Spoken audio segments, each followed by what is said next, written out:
तो आइए आज आरसीसी कॉलम देखते हैं। इसके पहले वाली वीडियो में हम लोगों ने देखा था इफेक्टिव लेंथ ऑफ कॉलम और भी अन्य टॉपिक आपके थे।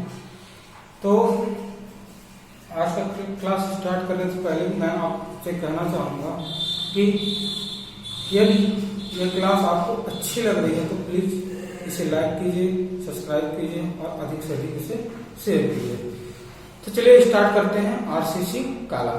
तो आरसीसी कॉलम में सबसे पहला जो टॉपिक आज देखेंगे हम लोग उत्केंद्रता देखेंगे। सबसे पहला जो टॉपिक देखेंगे हम लोग उत्केंद्रता देखेंगे। तो उत्केंद्रता पहले समझ लेते हैं क्या होता है। और जो पहली क्लास बनी थी जिसमें हमने बताया था क्लासिफिकेशन ऑफ आरसीसी कॉलम, उसमें जो भार के अनुसार था, भार के अनुसार उसमें मैंने बताया था आप लोगों से कि उत्केंद्रता क्या होता है और उत्केंद्रता के बारे में थोड़ा बहुत वहां पर जिक्र भी हुआ था। तो आइए देखते हैं यहाँ पर फिर से दोबारा। तो उत्केंद्रता की बात करें, मान लेते हैं कॉलम है, ये कॉलम का क्या है, क्रॉस सेक्शन एरिया है। ये कॉलम का क्रॉस सेक्शन एरिया है, इसका एक्सिस है। तो इस बिंदु से जितने डिस्टेंस पर लोड लगता है, मान लेते हैं यहाँ पर लोड लगता है, तो यहाँ से लेकर के यहाँ तक की दूरी को ही हम लोग क्या कहते हैं, उत्केंद्रता कहते हैं। जैसे कि यहाँ पर कॉलम का लॉन्गिट्यूडिनल सेक्शन है, तो यहाँ पर देखिए, यहाँ पर आपका जो लोड लगेगा, मान लेते हैं यहाँ पर लोड आपका एक्सिस ऐसे जा रहा है और लोड आपका कहाँ लग रहा है, यहाँ पर लग रहा है कि आपका अच्छी भाग यहाँ पर काम कर रहा है।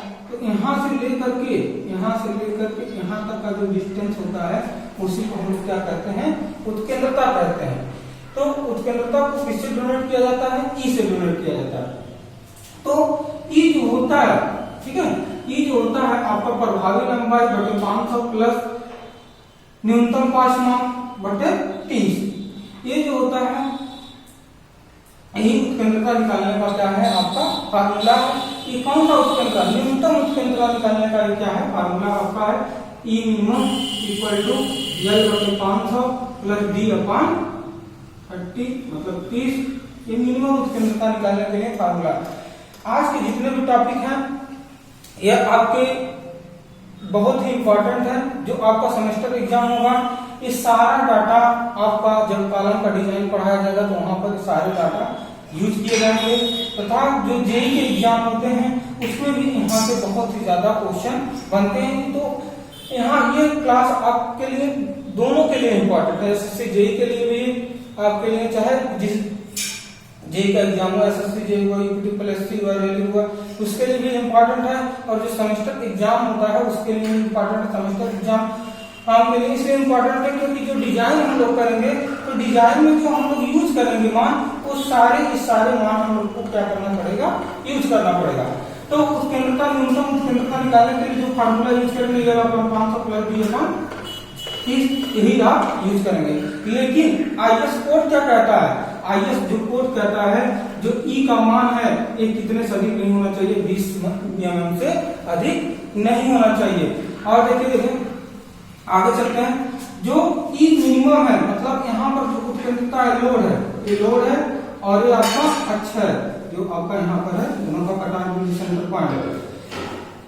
इसका जो डिस्टेंस है, ये जो दूरी है ये 0.05 डी, अर्थात मान लेते हैं डी क्या है यहाँ पर न्यूनतम पास माप है। तो 0.05 डी से जब कम हुआ तो किसके लिए डिजाइन करेंगे, केवल अच्छी भार के लिए डिजाइन करेंगे। किसके लिए केवल डिजाइन करेंगे, अच्छी भार के लिए डिजाइन करेंगे। लेकिन जब ई मिनिमम का मान मतलब ये मान निकाले सबसे पहले यही मान निकाला जाता है, फिर चेक किया जाता है। चेक क्या किया जाता है, क्या 0.05 डी से कम है या अधिक है। कम है तो किसके लिए केवल डिजाइन करेंगे हम लोग, अच्छी भार के लिए डिजाइन करेंगे।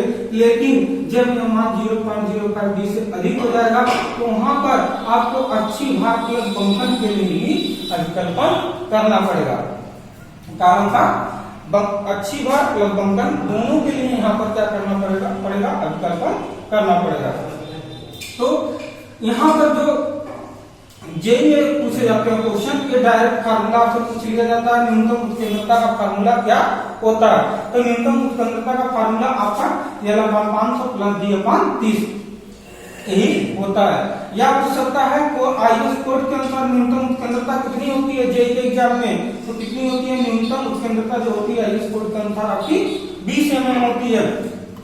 या आपसे पूछ सकता है जब ई मिनिमम 0.05 से क्या हो, कम हो, तो किसके लिए अभिकल्पन करेंगे? तो उसका जो ऑप्शन लगाएंगे अच्छी भार के लिए हम लोग अभिकल्पन करेंगे। या आपसे पूछ सकता है ई मिनिमम जब 0.05 से क्या हो, अधिक हो, तो किसके लिए अभिकल्पन करेंगे?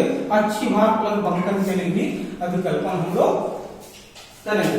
तो यहां से आपके जेईई के एग्जाम में भी क्वेश्चन पूछे जाते हैं, इसे थोड़ा ध्यान से देखिएगा क्योंकि यहां से सबसे ज्यादा क्वेश्चन बनते हैं।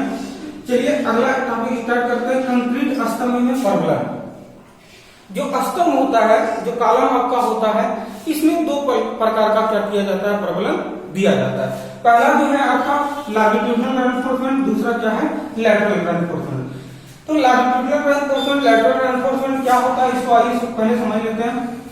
जैसे कि आपका कॉलम है, यहां पर आपका कॉलम है,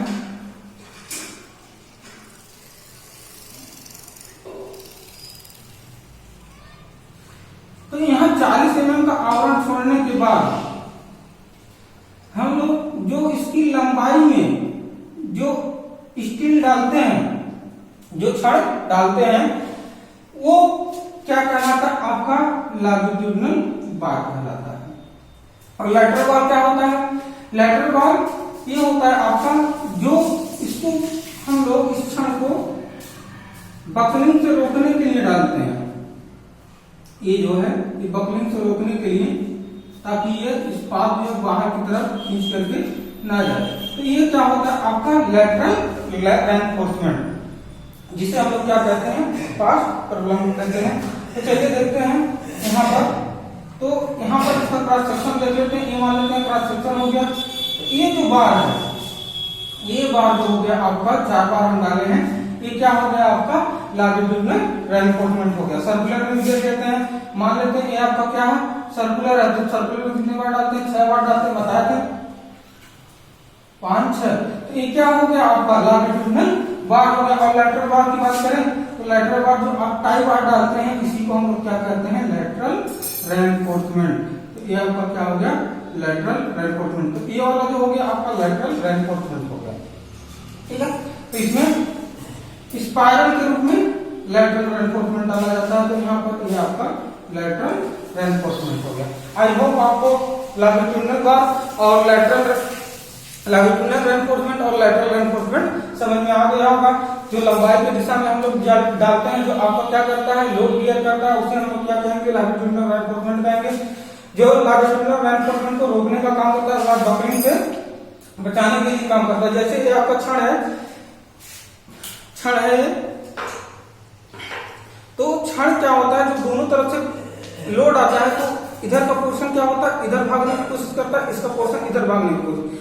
तो भागने से बचाने के लिए हम लोग क्या करते हैं, इसके चारों तरफ से क्या कर देते हैं, चारों छड़ को ऐसे बांध देते हैं। तो वहां पर लैटरल रेनफोर्समेंट क्या करता है, इन छड़ों को बकलिंग होने से क्या करता है, बचाता है। तो चलिए आगे देखते हैं। जो अनुदैर्घ्य प्रबलन है, अनुदैर्घ्य प्रबलन मतलब लॉन्गिट्यूडिनल रेनफोर्समेंट। लॉन्गिट्यूडिनल रेनफोर्समेंट के लिए क्या क्या सीमाएं हैं कॉलम के लिए। जब कॉलम में हम लोग लॉन्गिट्यूडिनल रेनफोर्समेंट डालेंगे तो उसके लिए क्या क्या सीमा है, उसको आइए देखते हैं। जैसे पहला जो है व्यास, पहला व्यास अर्थात क्या, जो छड़ का व्यास है, जो लॉन्गिट्यूडिनल रेनफोर्समेंट का व्यास मतलब इसका व्यास, जो हम लोग लंबाई की दिशा में दिए हैं, उस छड़ का जो व्यास है कितना रखा जाएगा, 12 mm से 50 mm हम लोग रखेंगे। ध्यान रखिएगा कितना रखेंगे, 12 mm से 50 mm रखेंगे। आपको 12 mm से कम नहीं रखना है किसी भी हालत में। कॉलम में जो लॉन्गिट्यूडिनल रेनफोर्समेंट है उसका जो व्यास है, अनुदैर्घ्य प्रबलन जो है उसका व्यास 12 mm से कम आपको नहीं रखना है। कहां से कहां तक, 12 mm से 50 mm तक हम रखेंगे। चलिए आगे बात करते हैं क्षेत्रफल की। जो लॉन्गिट्यूडिनल रेनफोर्समेंट है, मतलब मतलब ये जो इस पार्ट डाले हैं, 4 पार्ट डाले हैं, यहाँ पर थोड़ा समझ लीजिए।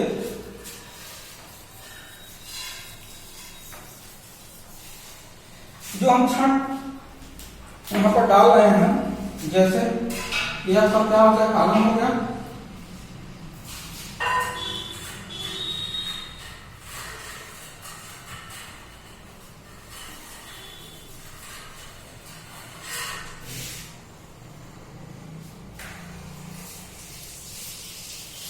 यहाँ पर जो क्षण डाल रहे हैं,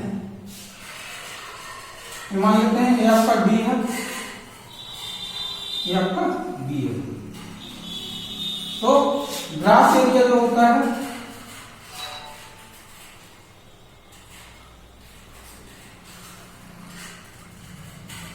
ग्रास एरिया बराबर कितना हो जाएगा, बी इंटू डी। तो बी इंटू डी क्या हो गया, कॉलम का क्षेत्रफल हो गया। लेकिन यहाँ पर हम किसकी बात कर रहे हैं, लॉन्गिट्यूडिनल रेनफोर्समेंट के क्षेत्रफल की बात कर रहे हैं। अर्थात हम घर जो प्रॉब्लम डाले हैं ए और ए, इनका क्षेत्रफल की बात करें, इनका जो क्षेत्रफल होगा और मिनिमम कितना होगा, मिनिमम जो होगा 0.8% ऑफ ग्रास एरिया। अर्थात ये जो है बी इंटू डी, मिनिमम जो हम डालेंगे 0.8 बी इंटू डी। ये जो होगा क्षण का जो व्यास होगा, सभी क्षणों का जो व्यास होगा, तो कितना हम मिनिमम डालेंगे 0.8 बी इंटू डी। इससे कम हमको नहीं डालना है। अर्थात जो क्षण का क्षेत्रफल है, जो आप लॉन्गिट्यूडिनल दिशा में, जो लंबाई दिशा में क्षण डाले हैं, उसका जो क्षेत्रफल है क्या होगा, 0.8% ऑफ ग्रास एरिया से कम नहीं होनी चाहिए। अर्थात 0.8 इंटू बी इंटू डी से कम नहीं होनी चाहिए। चलिए आगे बात करते हैं। मैक्सिमम 4% से अधिक नहीं होनी चाहिए, मैक्सिमम 4% से अधिक नहीं होनी चाहिए। वैसे जो होता है मैक्सिमम आपका 6% होता है, 6% होता है। लेकिन जब हम कंक्रीट डालते हैं, कंक्रीट डालने के बाद क्या होती है, 6% का डाल देते हैं, तो कंक्रीट की जब खुदाई करते हैं तो वहां पर क्या आती है, बहुत ही दिक्कतें आती हैं। तो इस दिक्कतों को कम करने के लिए क्या किया जाए, इसमें 4% रख दिया जाए। तो हम लोग मैक्सिमम कितना डाल सकते हैं, 4% of grass area, 4% of grass area. अर्थात क्या कर देंगे, 0.8, यहाँ पर 0.8% बी इंटू डी होगा। और यहाँ पर देख लीजिए मैक्सिमम के लिए हम लोग क्या करेंगे,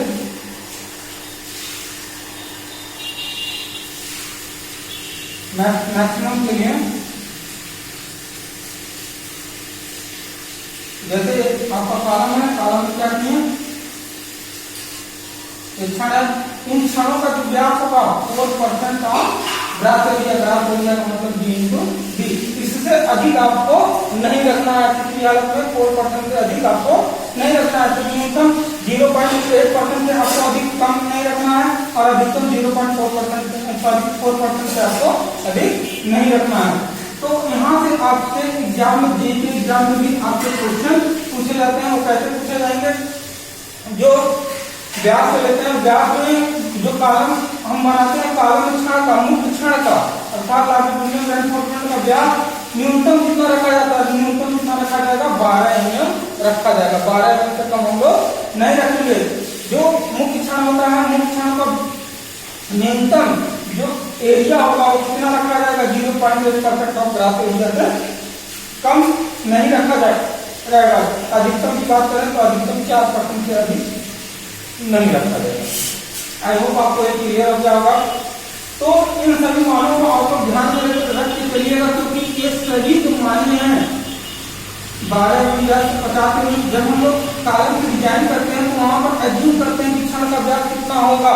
तो जब एज्यूम करेंगे तो 12 mm से 50 mm के बीच में ही एज्यूम करेंगे। इसलिए आपका एक जो टॉपिक है जिसमें इम्पोर्टेंट है, आपका डिजाइन में भी इम्पोर्टेंट है। अभिकल्पन जब हम करेंगे सेमेस्टर वाले सेमेस्टर के जो एग्जाम होते हैं उसमें जो अभिकल्पन आता है तो वहां के लिए ये इम्पोर्टेंट है। ये भी आपके उसके लिए इम्पोर्टेंट है। तो मिनिमम एरिया हम लोग कितना रखेंगे, 0.8% ऑफ ग्रास एरिया, अर्थात बी इंटू डी। ये 4% ऑफ ग्रास एरिया, अर्थात 4% बी इंटू डी। चलिए आगे बात करते हैं क्षणों की संख्या। क्षणों की संख्या कितनी रखी जाएगी, तो एक बार और जिक्र कर चुके हैं। जब आप क्या करेंगे, जब आपसे पूछे कि वर्गाकार में न्यूनतम क्षणों की संख्या कितनी होती है तो बताया कि आपको 4 होती है, आयताकार में कितनी होती है 4 होती है, सर्कुलर में कितनी होती है 6 होती है। तो आइए देखते हैं क्षणों की संख्या, डिराइव में भी इसका यूज करेंगे और आपसे जे के एग्जाम जो होते हैं उसमें भी पूछ लिया जाता है कि न्यूनतम क्षणों की संख्या कितनी होती है।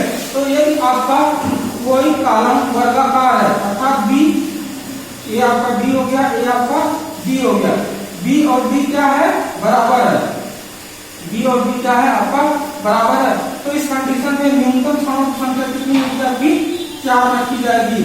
डायरेक्ट पूछ लेता है कि वर्गाकार कॉलम में हम लोग न्यूनतम क्षणों की संख्या कितनी रखेंगे तो कितनी रखेंगे 4 रखेंगे।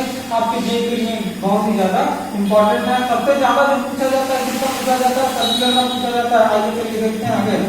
एक आयताकार है आपका कॉलम, यदि आपका कॉलम आयताकार है तो इसमें भी न्यूनतम क्षणों की संख्या हम लोग कितनी रखेंगे 4 रखेंगे। बस कंडीशन वही है, स्पेसिंग दो क्षणों के बीच की जो दूरी है वो 300 mm से अधिक नहीं होनी चाहिए। यदि आपको समझ में तो यहाँ पर देखिए, यहाँ पर न्यूनतम क्षणों की संख्या कितनी रखी जाएगी 4 रखी जाएगी। इसके पिछले वाले वीडियो में भी मतलब आपका जो सेकंड क्लास था, सेकंड क्लास में भी मैंने इन सभी बात के बारे में जिक्र किया था, तो वहां पर आप जाकर के देख सकते हैं। यदि सर्कुलर कॉलम है, सर्कुलर कॉलम में आपका है, सर्कुलर कॉलम में भी हम लोग क्या करेंगे कितना न्यूनतम बार 6 बार, ये आपका 6 बार हो गया, 6 बार। तो सर्कुलर कॉलम में कितना न्यूनतम बार डालेंगे 6 बार डालेंगे। तो आपसे डायरेक्ट पूछ लेता है कि जे के एग्जाम में कि वर्गाकार कॉलम में न्यूनतम क्षणों की संख्या कितनी होती है 4 होती है, आयताकार कॉलम में न्यूनतम क्षणों की संख्या कितनी होती है 4 होती है, लेकिन सर्कुलर कॉलम में जो स्पाइरल हम लोग जिसमें डालते हैं उसमें न्यूनतम क्षणों की संख्या कितनी होती है 6 होती है। तो इसे आप लोग ध्यान रखिएगा, ये दोनों के लिए इंपॉर्टेंट है। विकल्पन जो करेंगे तो वहां पर भी यूज होगा और आपके जो जे के एग्जाम में आते हैं तो वहां पर भी ये सब सारे क्वेश्चन पूछे जाते हैं। तो चलिए आगे बात करते हैं। अगला जो है क्षणों की दूरी, क्षणों की दूरी। तो क्षणों की जो दूरी है, जो डिस्टेंस है, वो कितना रखा जाएगा। देखिए अभी हम बताए हैं 2 क्षणों के बीच की दूरी, 2 क्षणों के बीच की दूरी आपको कितना रखना है, अर्थात तो समझ लीजिए जैसे ये आपका कॉलम है, ये आपका क्या है कॉलम है, यहाँ पर क्या किए आवरण दिए, आवरण, तो ये क्षण है आपका, ठीक है। तो इन क्षणों के बीच की दूरी कभी भी 300 mm से अधिक नहीं होनी चाहिए। तो मैक्सिमम कितना 300 mm, 2 क्षणों के बीच की दूरी कभी भी आपको 300 mm से अधिक नहीं रखना है, चाहे वो वर्गाकार हो चाहे वह आयताकार हो। देखिए यहाँ पर ये है, ये आपका क्रॉस सेक्शन है, तो यहाँ पर जो हुआ ये जो क्षण डाले हैं ये आपका लैटरल रेनफोर्समेंट हो गया, यहाँ पर हुक हो गया। तो यहाँ पर 2 क्षणों की स्पेसिंग जो है यहाँ से लेकर यहाँ तक कभी भी 300 mm से अधिक नहीं होनी चाहिए, यहाँ से लेकर यहाँ तक कभी भी 300 mm से अधिक नहीं होनी चाहिए। यदि 300 mm से अधिक हो जा रहा है तब हम लोग क्या करते हैं, तो वहां पर क्या किया जाता है, देखिए तो वहां पर हम लोग करते हैं कि अलग से क्षण डालते हैं। तो देखिए यहाँ पर जैसे ये आपका कितना हो गया, ये मान लेते हैं आपके पास ये है 300 mm, सॉरी ये आपका हो गया, ले लेते हैं 300 mm और इसको ले लेते हैं 600 mm। तो एक बार हम यहाँ डालें, एक बार यहाँ डालें, एक बार यहाँ डालें, एक बार यहाँ डालें, तो 40 mm का आवरण पर 40 mm का आवरण पर इधर, 40 mm का आवरण पर इधर, ठीक है। तो 40 घटा दी कितना हो गया 520। 520 को आप यहाँ से लेकर तो यहाँ तक स्पेसिंग कितनी बची 520 बची, 300 mm से क्या हो जा रही है आपकी अधिक हो जा रही है। तो इस कंडीशन में आपको एक बार यहाँ पर भी डालना पड़ेगा। इधर का दे देते हैं 300 है, तो 300 है तो इधर क्या होगा 40 इधर कटा दी, 40 इधर कटा दी, 80 घट गया आपका 220 बचा। तो इधर क्या हो रहा है 300 mm से अधिक नहीं है, तो इधर हम लोग नहीं डालेंगे। यदि इधर भी अधिक हो जा रहा है, इधर भी मान लेते हैं आपका 600 है, तो इधर भी अधिक हो जा रहा है तो आपको क्या करना पड़ेगा, इधर भी डालना पड़ेगा। किसी भी कंडीशन में आपको क्या करना है, 2 क्षणों के बीच की जो स्पेसिंग है, अर्थात इसको समझ लीजिए यहाँ पर एक क्षण है, यहाँ पर एक क्षण है, तो इन दोनों के बीच की जो दूरी है कभी भी 300 mm से आपको अधिक नहीं रखनी है। चलिए आगे बात करते हैं। अगला जो है आपका आवरण। आवरण जो होगा वो कितना मिनिमम होगा, इसके पिछले वाले वीडियो में मैंने बात किया था आवरण की। आवरण जो रखा जाएगा मिनिमम आवरण, कॉलम में मिनिमम आवरण रखा जाएगा तो कितना रखा जाएगा, 40 mm रखा जाएगा। तो हम बता रहे हैं कि जो आवरण रखेंगे, जैसे ये कॉलम है आपका, ये कॉलम है, यहाँ पर खाट डाल रहे हैं, यहाँ पर मेन बार डाल रहे हैं, ये आपका मेन बार है दोनों। तो मेन बार और कॉलम के इनके बीच की जो दूरी होगी, ठीक है, ये कितना होगी, इसी को हम लोग क्या करते हैं, आवरण करते हैं। तो इसको कितना रखेंगे हम लोग, 40 mm। न्यूनतम कितना रखा जाएगा, 40 mm रखा जाएगा। तो ये भी आपके जे के लिए बहुत ज्यादा ही इंपॉर्टेंट है। डायरेक्ट आपसे पूछ लेगा कि किसी कॉलम में न्यूनतम आवरण कितना रखा जाता है, तो किसी कॉलम में न्यूनतम आवरण 40 mm रखा जाता है। चलिए आगे बात करते हैं। जैसे जब कॉलम पे क्या आता है, लोड कम आता है, अर्थात 200 mm, तो वहां पर उसकी साइज कितनी रख दी जाती है, 200 mm रख दी जाती है। जब 200 mm रख दी जाती है तो वहां पर आवरण हम लोग कितना रखते हैं, वहां पर आवरण हम लोग जैसे 200 × 200, तो वहां पर आवरण जब लोड कम आए तब तो वहां पर आवरण जो रखेंगे हम लोग 25 mm। यदि कोई कॉलम जहां पर सीधा आ रहा हो वहां पर बनाया गया हो, पानी में बनाया गया, तो वहां पर आवरण हम लोग कितना रखेंगे, 50 mm रखेंगे। तो इसके बारे में जिक्र कर चुके थे पिछले वाले वीडियो में और आज भी कर दिए। आई होप आपको आज की क्लास पूरी समझ में आई होगी। यदि कोई दिक्कत आ रही है तो मेरा व्हाट्सएप नंबर है 7606484847। इस पे आप मैसेज करके जरूर पूछिएगा और प्लीज इस वीडियो को लाइक और अधिक से अधिक सब्सक्राइब कीजिए। Thank you.